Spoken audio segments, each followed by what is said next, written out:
to talk a little bit today about red granite or granite and limestone and how that relates to some of the great ancient sites around the world.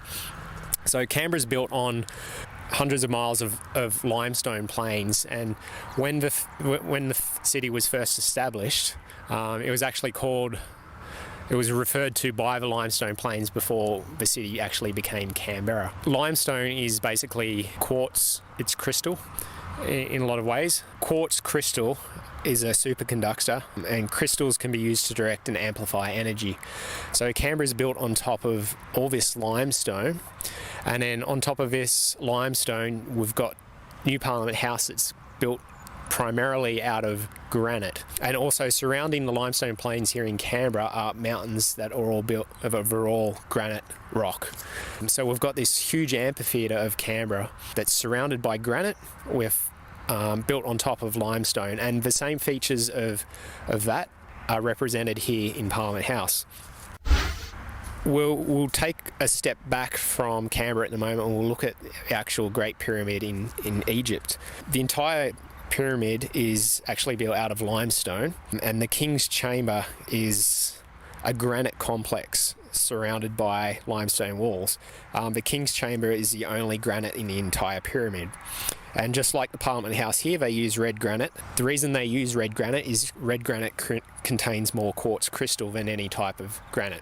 We know that crystal is a superconductor, and so we've got granite here that's a superconductor that's built on top of Canberra's built on top of limestone that's also a superconductor. So when we've got this entire ritual space that they've designed here to amplify energy, and Griffin talks about how the energy of the atmosphere of a city utilizes the natural landscape to amplify this, and we've got all this energy here that's being directed to the centre here in Parliament House.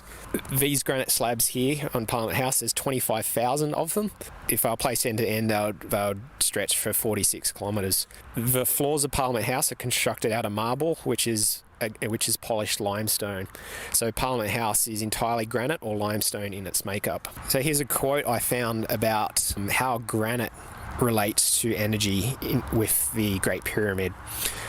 The granite complex inside the Great Pyramid, therefore, is poised ready to convert vibrations from the earth into electricity. What is lacking is a sufficient amount of energy to drive the beams and activate the piezoelectric properties within.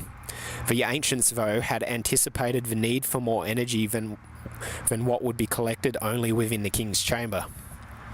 They had determined that they needed to tap into the vibrations of the earth over a larger area inside the pyramid and deliver that energy to the power centre, the King's Chamber, thereby substantially increasing the amplitude of the oscillations of the granite.